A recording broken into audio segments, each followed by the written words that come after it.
You're watching News 3 Now, live at 4, moving forward.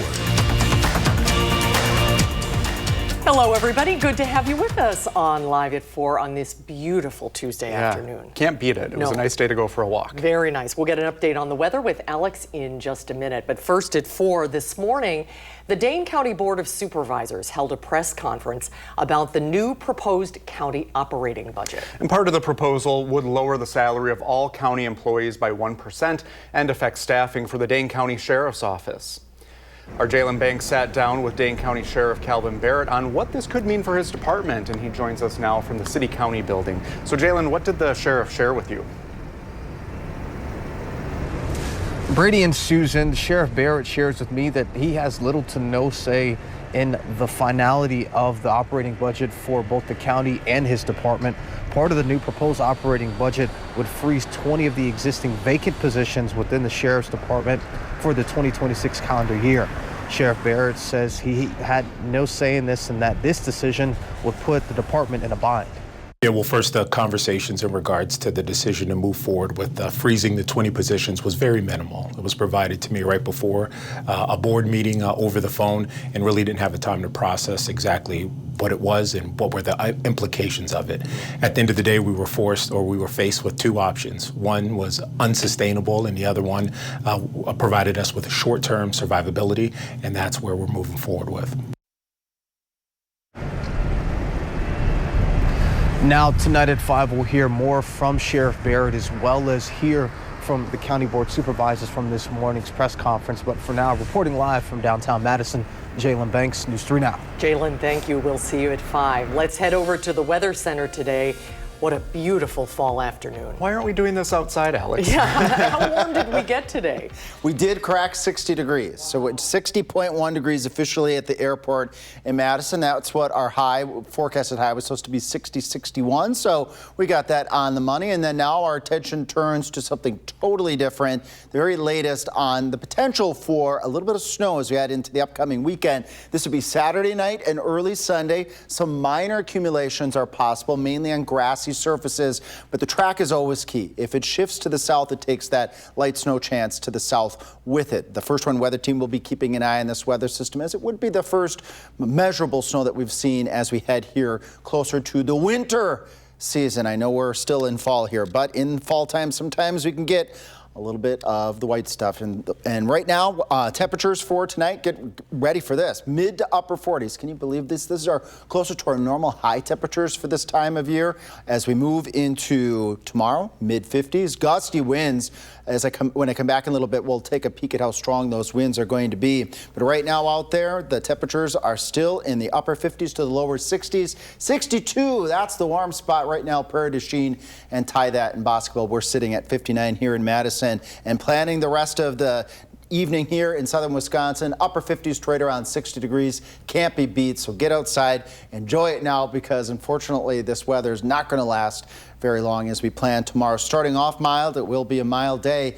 We have temperatures much, much colder also in the forecast. So the very latest on gusty winds on Wednesday and that weekend weather system. Could it bring you some snow? I'm going to track that with you in a little bit. Thank you, Alex. Former Vice President Dick Cheney has died, according to a statement issued from his family overnight. The 46th Vice President served alongside former President George W. Bush and was a key advocate for the war in Iraq. Before becoming Vice President, Cheney represented Wyoming in the House and served as President George Bush Sr.'s Defense Secretary. According to the Department of Defense Historical Office, Cheney began his graduate studies at the University of Wisconsin-Madison, but left for a congressional fellowship. Dick Cheney was 84. Over 100 workers at the Mercy Health East Clinic in Janesville will soon return to work after a deal was reached to end a months-long strike. UAW Local 95 workers had been on strike since July with a goal of improving security, increasing wages, and boosting benefits. A union representative told us they did not get everything they wanted, including a desired shift on health care premiums. However, they did say that was was part of reaching a compromise. We reached out to Mercy Health today for comment, but have not heard back yet. 2 community meetings are going on tonight with data centers in the conversation. In Janesville between 5:30 and 7:30, people there can join the conversation at the Woodman Sports and Convention Center to share feedback about whether to bring a data center to the former GM site in Janesville. At DeForest Village Board meeting, it will be discussing possibly bringing fluoride back to the water supply. Members of the group called No Data Center in DeForest say they plan to gather and speak at the meeting tonight at 6. Protesters and organizers ask attendees to be respectful of the board members and other attendees.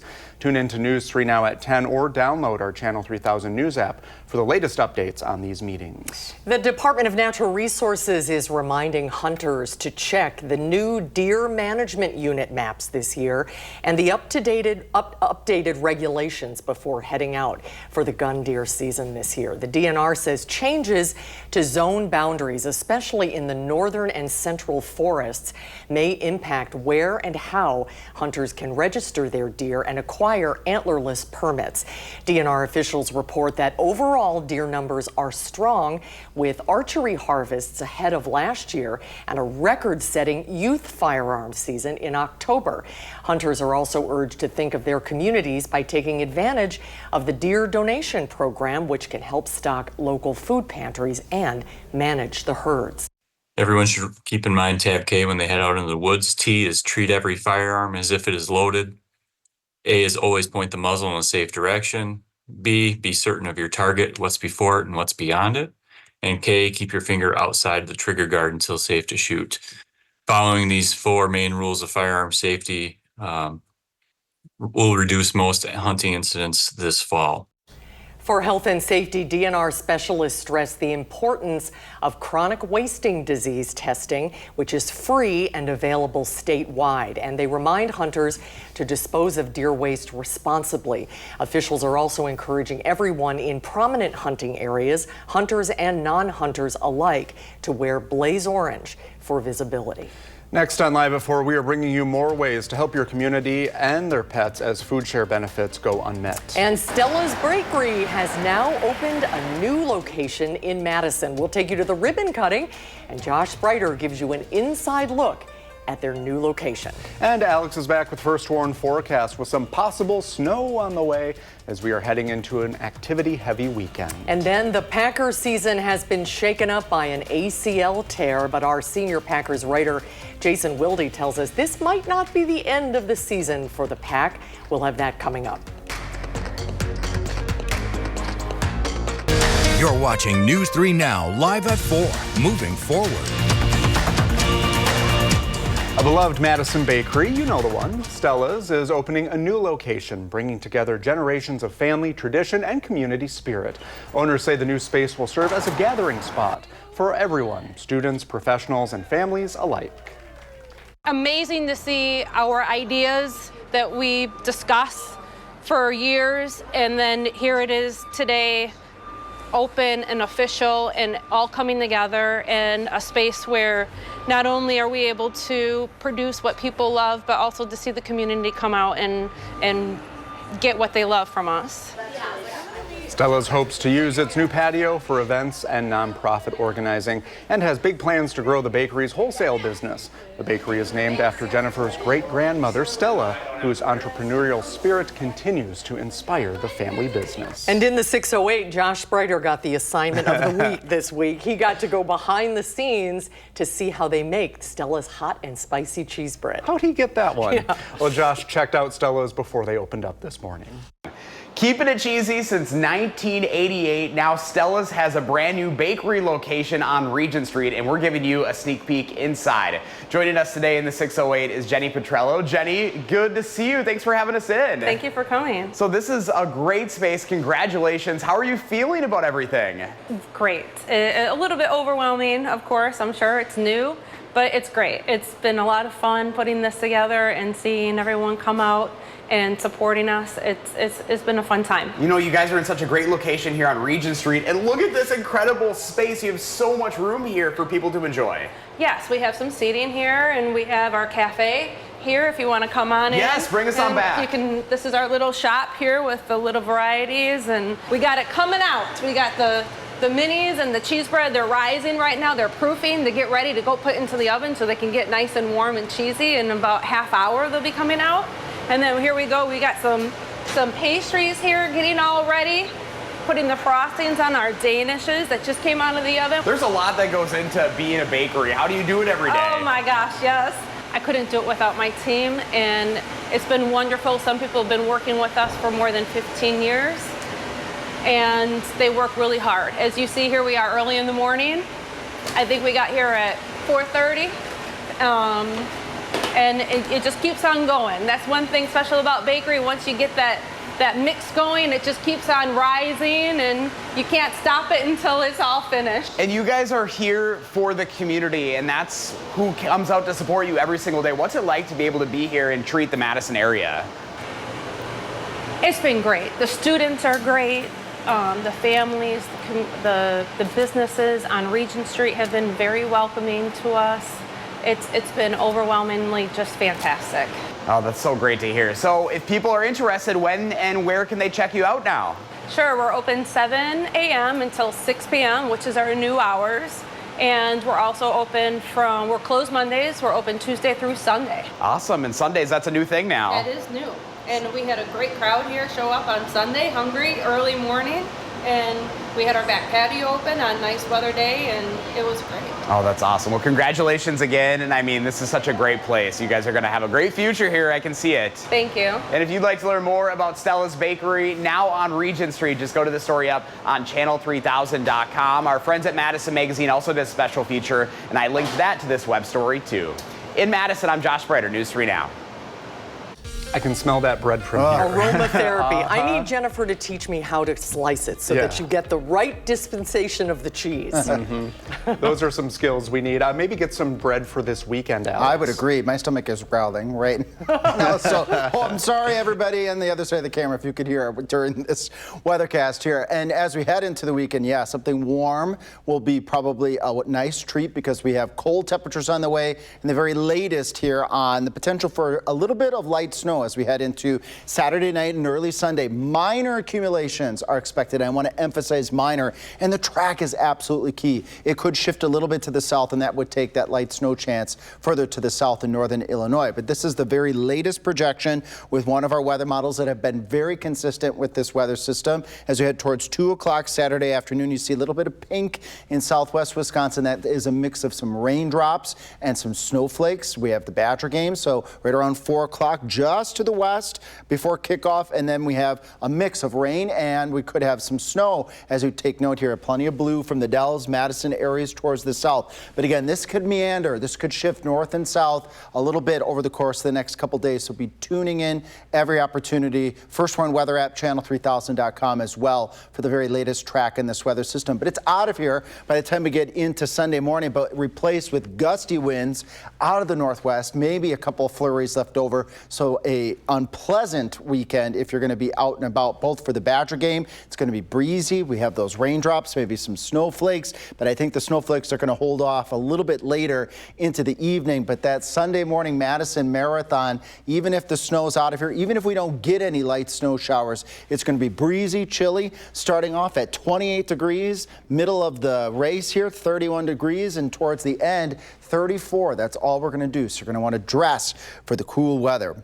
Nothing cool about tonight. Look at these temperatures tonight. 46 in Madison, 49 in Janesville. Our average high temperature this time of year is 50 degrees. So our lows tonight are closer to our normal high temperatures. But again, big changes on the way here. Not big changes Wednesday. We'll have highs in the mid-50s across the area, 55 being a common number. But when you see the wind gust map looking like this and you see the colors red, that means windy conditions, gusting at times upwards of 30 to 35 miles per hour as a weak, I shouldn't say a weak, but as a dry cold front comes through the area. Not expecting any precipitation with that front. A couple showers Thursday night going into Friday, and then that's it. We pulled the rug right out from underneath us. Saturday, Sunday going on into Monday. Even the Packers game, if you're going to go northeast up to Lambeau Field, get ready for some chilly weather as we head into Monday of next week with that kickoff at 7:15 in the afternoon. So Recap, mild all the way through Friday, then not mild as we head into this weekend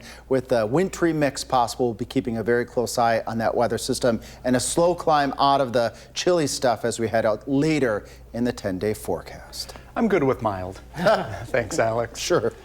Coming up on Live at 4, the Badgers are starting off their basketball season with a win. And the Packers try to soldier on after losing a key offensive player. Head coach Matt LaFleur tells us a variety of play styles may keep the ball rolling. The numbers on Wall Street red across the board on this Tuesday afternoon. The Dow closed down 251 points. The Nasdaq lost 2% and nearly 500, and the S&P 500 is down 80 points. Well, the Packers are down one major player after their loss against, not the Packers. Who did we play? The Panthers. You're asking the wrong person. Yes. Big football fans here. Yeah. But the head coach, Matt LaFleur, says their varied play strategy makes the Tucker Kraft injury less disastrous. Senior Packers writer Jason Wilde reports from Green Bay. If there's one thing that's gotten Matt LaFleur frustrated with us reporters this season, it's been questions about targets in the passing game. And I've been a part of that as well. But on Monday, after losing Tucker Kraft for the season to an ACL tear in his right knee in Sunday's loss to the Carolina Panthers, I had to tell him I wasn't being a smart aleck with my question.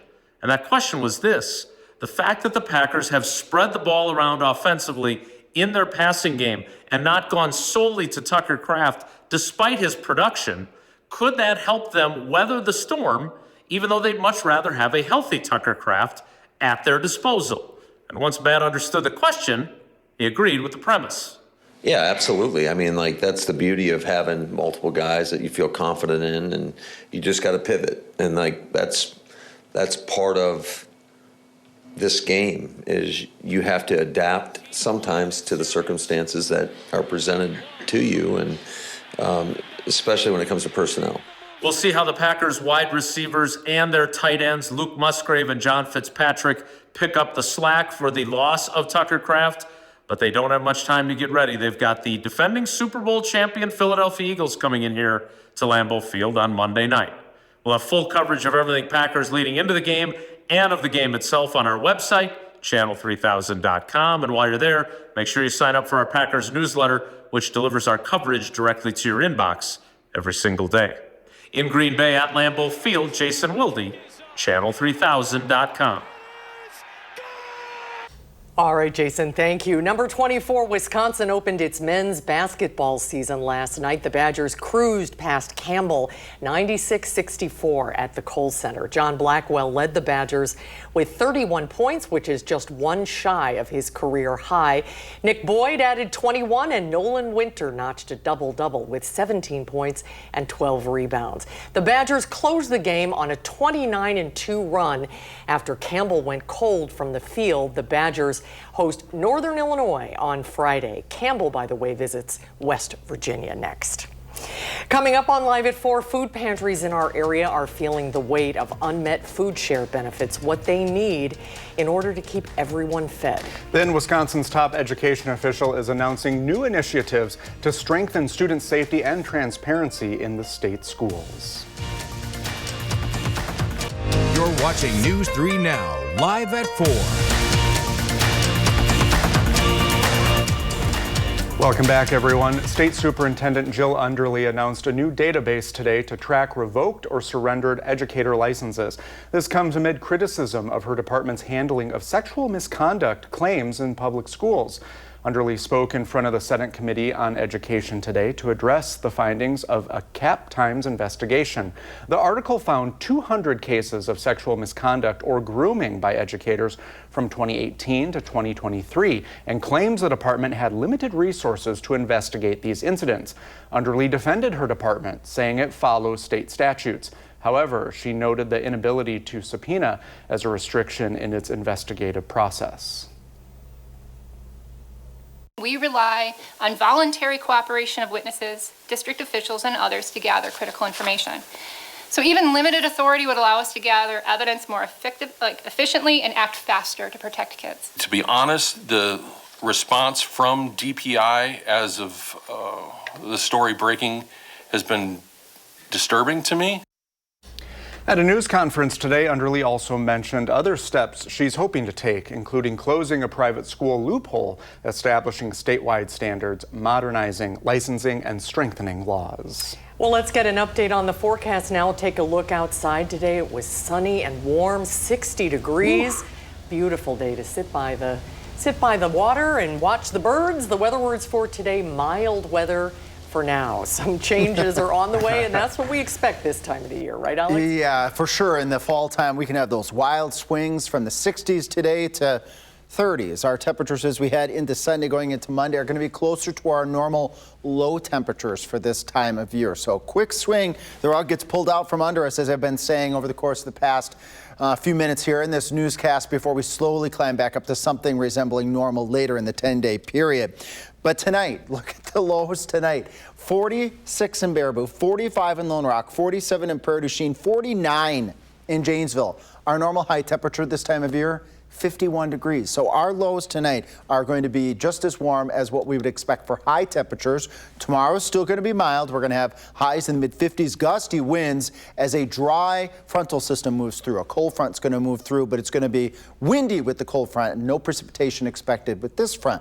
Right now we got 59 in Madison, 61 in Lone Rock, 62 still in Boscobel, and 57 in the Dalles, 55 in Watertown. Here in Dane County, kind of split the county in half here. 59s to the northeast, still hanging on to 60 for areas off towards the south and towards the west. And we've got a nice day again on store. Less the winds, subtract the winds on Wednesday. It's still going to be pretty mild. But then more changes. Some showers Thursday night. Good chances for precipitation this upcoming weekend. When I come back in a little bit, we're going to track a weather system that could bring snow to parts of southern Wisconsin. That's coming up. Thank you, Alex. Nearly 270,000 children across Wisconsin rely on SNAP, called Food Share in Wisconsin, for their food. And with the food assistance on pause right now, students at one high school in Rock County tell our Arman Rahman they want to make sure their peers in their city don't feel hunger. Every month, a little more than 23,000 people in Rock County rely on food share benefits, according to the Wisconsin Department of Health Services. And to get some help with that, the food pantry in Milton is going back to school. So many times in Milton when students have heard that some of their classmates may be impacted, they stepped up. So when the high school student council heard that 350 of their fellow students could struggle to find food due to SNAP pausing, they came up with Milton Meals Matter. On Saturday at 3, they'll go around and pick up food from porches and doorsteps around Milton and Janesville to distribute to families in need at the high school on Sunday. Whether it's classmates who have been undergoing some medical things or just have different needs in the district is always stepping up as a community to meet those needs and support our families. A list of the frequently asked for items are on the Milton Meals Matter website that they developed with the help of the Milton Food Pantry. And the students putting this all together say helping out their fellow classmates is just something that they do. Hear from them later on tonight. For now, reporting in Milton, Arman Rahman, News 3 Now. Thank you, Arman. If you can't leave food out Saturday, you can also bring donations directly to Milton High School or donate money to the Milton Food Pantry. In addition to regular food drives, the Dane County Humane Society is holding an emergency pet food drive this week to help families who are also struggling to feed their pets while the SNAP benefits are on hold. DCHS is collecting unopened cat and dog food as well as kitty litter from Wednesday through Friday between 10 and 4 at their barn on Vogues Road in Madison. A pet food pantry will follow on Saturday from 9 to noon, where volunteers will load supplies directly into vehicles. Donations can also be made online at giveshelter.org. The Goodman Community Center is asking for your help with its Thanksgiving Basket Drive. This after public registration reached capacity faster than ever. The annual Thanksgiving Basket Drive provides the fixings for families to make full Thanksgiving meals at home. Starting November 15th, you can donate the food and money needed to fill 4,000 baskets. One way to help is to set up a food drive. The center has provided grocery lists, posters, and tips to make the drive successful. Financial donations can be made online at goodmancenter.org/donate. Quick Trip is celebrating the opening of its first distribution center outside of La Crosse, and this one is located in the village of DeForest. This state-of-the-art facility will improve service to over 150 Quick Trip locations initially, and then it will expand to more than 300 by next year. The project, which began with a groundbreaking last July, involved significant community and construction team collaboration. You know, there's so much hard work, energy, effort that goes into things, and I think with everything in life, you need to sometimes just call a little bit of a time out, take a break, celebrate success.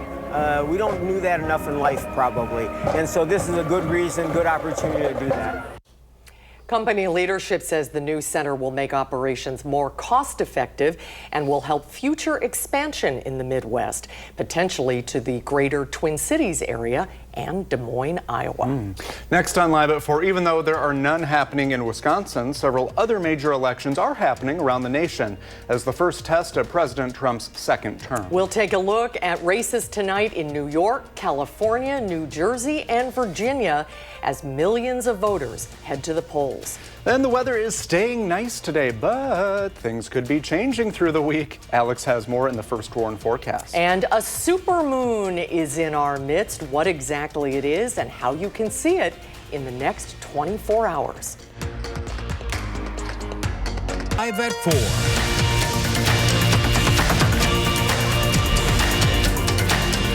Breaking news today at 4. 2 Madison men have been arrested in connection with an October 7th shooting in Sun Prairie that injured 2 people. 17-year-old Tredell Morrison and 20-year-old Jeremiah Smith were taken into custody in McDonough, Georgia on Wisconsin warrants and were later extradited back to Wisconsin. Both now face multiple charges, including 2 counts of attempted first-degree intentional homicide, 2 counts of recklessly endangering safety, and being a felon in possession of a firearm. On the 7th, it was reported that 2 vehicles exchanged gunfire on Sunfield Street. Shortly after, 2 people were treated for gunshot wounds at a nearby hospital. Election Day 2025 is here with closely watched races in New York City, New Jersey, and Virginia, as well as a redistricting ballot measure in California. It is the first major test for both parties since President Trump won his second term. Erica Brown is outside of a polling place in Alexandria, Virginia, with the latest. Zohran Mamdani, a self-proclaimed Democratic socialist, cast his ballot Tuesday, hoping to become the next mayor of New York City. It is time now for a new day in our politics. Mamdani is facing former Governor Andrew Cuomo, a Democrat running as an independent, and Republican Curtis Sliwa. President Trump is telling New Yorkers to back Cuomo, writing on social media, quote, "You really have no choice." The president does not support me. The president opposes Zohran Mamdani. In a tight race for New Jersey governor, voters are choosing between Democratic Congresswoman Mikey Sherrill and Republican Jack Ciattarelli. It doesn't matter if it's national or local. Every decision that these politicians make affects at some point. It trickles down to your own homes. Here in Virginia, voters are also deciding on their next governor, another early test for both political parties and President Trump ahead of next year's midterm elections.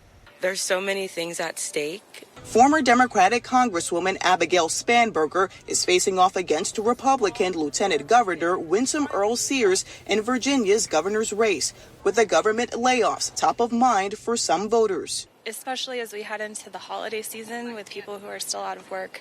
I think we'll see something today. President Trump encouraged Virginians to vote Republican, but he did not formally endorse Earl Sears, his party's candidate for governor.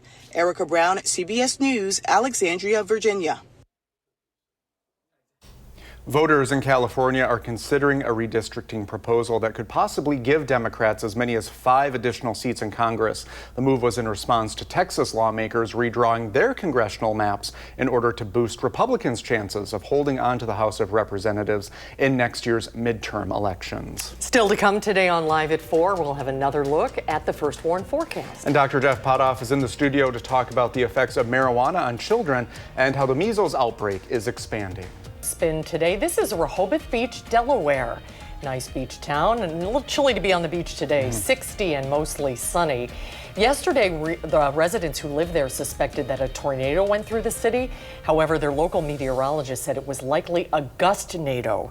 Oh. Alex has talked about that before. It's a small whirlwind that forms along a storm's front with winds of about 60 miles per hour. Are you nodding your head back there, Alex? Oh, okay, that is correct. We did it. Yeah. A new study shows that teenagers who start using marijuana before the age of 15 are more likely to develop mental and physical health problems into young adulthood. And measles cases are spreading to the point where it could threaten elimination status in the U.S. and in Canada. UW Health's Dr. Jeff Potoff is back with us today. Yes. Hello. Hey, Dr. Potoff. Hi. Yeah. Well, first of all, for this marijuana study, researchers in Canada followed like 1,500 kids birth to young adulthood. What did they find? So they found that about 60% of these kids never touched marijuana. 40% did use that. Of that 40%, about 20% started before the age of 15, and they used it frequently, defined as at least once per month through age 17. And that cohort actually had more mental health problems. They sought mental health treatment about 51% more than those who didn't smoke marijuana frequently at that young age. And then physical complaints even higher, over 80% seeking medical care for physical complaints. There's two things going on here. One, it could be that the marijuana itself is interacting with these teens' brains. That's an important time for neurodevelopment, and maybe that does lend to increased rates of depression, anxiety, things like that. It's also possible that these teens have underlying anxiety or depression. They start to use marijuana to treat that. That still doesn't work out very well, because then those folks become kind of recalcitrant to other more productive ways of treating anxiety and depression. They tend to just go back to the marijuana. So all in all, I think there's this idea that marijuana is like safe.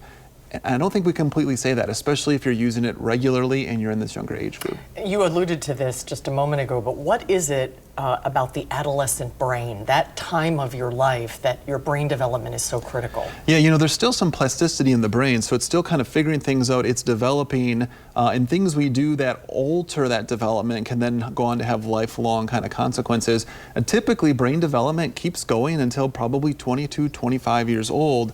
So these, 12 to 17-year-olds are prime time for these chemicals interacting with the development of the brain. Yeah, and the research found 2 to 4 times higher risk of a psychiatric disorder in the teens using this. And you mentioned you were still kind of looking at the safety of this, but is there any age that it is safe or you're less affected? Yeah, I would say if you put this on the scale, there's probably very little benefit to using these substances, especially if you're younger. And it seems like there could be some risks. So I think certainly if you're a parent out there, you have kids who are maybe thinking about this, or how am I going to talk to my kids about this? Caution's probably warranted here, especially if your kid's in that age range of 12 to 17 or so. Okay, let's talk about measles, because the measles continues to spread. There were 5,000 new cases of measles in Canada last year, this time last year. And in Canada, they eradicated measles in, 1998? Yeah, it was a long time ago. And now there's enough cases that they might lose that designation? Yeah. How serious is that? I mean, it's unfortunate in the sense that, a long time ago, we had these vaccines come out. A lot of people got vaccinated. We were able to eliminate measles, both from Canada and the United States, quite frankly, meaning that there was no transmission of measles that existed for more than 12 months. We're having our own problem with measles in the United States. We're well over 1,600 cases. Canada's outbreak started a little bit before ours, last October. They've had over 5,000 cases. And I think it's this perfect environment of there's a lot more measles cases kind of worldwide. Overlay that with kind of this vaccine hesitancy coming out of the COVID-19 pandemic. You create this perfect environment where there's enough people that are susceptible that when these things start, they don't just stop, they just kind of keep going. World Health Organization likely will say that Canada will lose their elimination status in a week or two. And we're not far behind. Our measles outbreak started a little bit later, but the next time WHO meets, we'll probably lose in the United States too.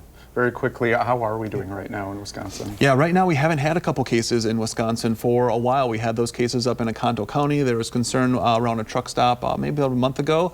So far, we're doing okay. Good news. Very good. Thanks for being Yeah, on you with bet. us. Thanks, Dr. Padov. Good to see you. Let's get a look at our first warn forecast. A taste of winter is on the way, Alex. Yes, and we're going to track that. First, we got some showers out ahead of that wintry weather system. Some showers, especially from Madison area, south and east along a cold front that moves through Thursday night going into Friday, bringing us that threat for a few showers. Gusty winds, too, coming in out of the west and out of the northwest. But as we move further from Friday into Saturday, watch what happens here as we go off to the west. We see, and this is actually just a brand new update with our future track model because it constantly is updating, bringing us a mix of rain and snow showers by the time we get into Saturday afternoon. This track is actually a little bit further to the north, so this is favoring a little bit more in the way of snow shower activity across much of southern Wisconsin, carrying through here through Saturday at 10 o'clock. Strong north winds. We could be looking at some slushy snow accumulations, and I want to emphasize that it's early in the year. The pavement temperatures are warm, grassy surfaces, all surfaces are warm, so that snow, if it does materialize, will be melting some as it's falling, and that will continue into Sunday morning. Unfortunately, we got that Madison Marathon, and it's looking like it's going to be a bit on the chilly side with those snow showers. Nothing chilly at all about tonight. These are our lows projected tonight in the 40s to near 50. That's where our normal high temperature is for this time of year. So from one extreme to the next extreme we go. 50s on Wednesday, breezy conditions, winds gusting at times upwards of 30 miles per hour across all of southern Wisconsin as a dry weather system moves through the area, but it will have those gusty winds. Again, Badger game on Saturday, the Madison Marathon on Sunday, Packers game on Monday. It's all going to be chilly. It's going to be breezy, so dress accordingly. And for sure, stay tuned to our latest News 3 Now First Warn Weather Team forecast on that weather system, as it could bring the first measurable snow of the fall going into winter season. News 3 live at 4 continues here, folks. We're going to talk about the supermoon when we come back. You're watching News 3 Now live at 4, moving forward. The full moon is as close as it can be to Earth this week, marking the closest supermoon of 2025. Make a wish, everybody. Supermoons, they hang low and they appear big and bright on the horizon, especially just after sunset. The moon will reach peak fullness at about 8:19 tomorrow morning. According to the Farmer's Almanac, November's supermoon marks a time when some of the first snow appears in the northern parts of the U.S. Right on cue, right, Alex? I guess. In this case, if you missed this one, the next supermoon arrives in exactly 1 month on December 4th. Cool. And good news, it's going to be clear enough to see it tonight. Yeah, partly cloudy skies, clear skies overnight tonight, and temperatures really mild for this time of year. We're going to only fall into the upper 40s to near 50 degrees, 55 on Wednesday, and then tune in if you want to stick around. Hope you do for our 5 o'clock newscast. We're going to talk more about that weather system going on into the upcoming weekend that could pose, I guess, lining up with the supermoon, some snow chances this upcoming weekend. All right. Thank you, Alex. We'll be right back. Tomorrow on Live at 4, we have an exclusive first look at what's coming to the Overture Center. And later on News 3 Now at 5, we're learning more about the Dane County budget deal and how the sheriff apparently had little part in the decisions. Thanks for watching Live at 4 today. We love spending this time with you, and you can always find us streaming 24/7 on Channel 3000+. News 3 Now at 5 starts right now.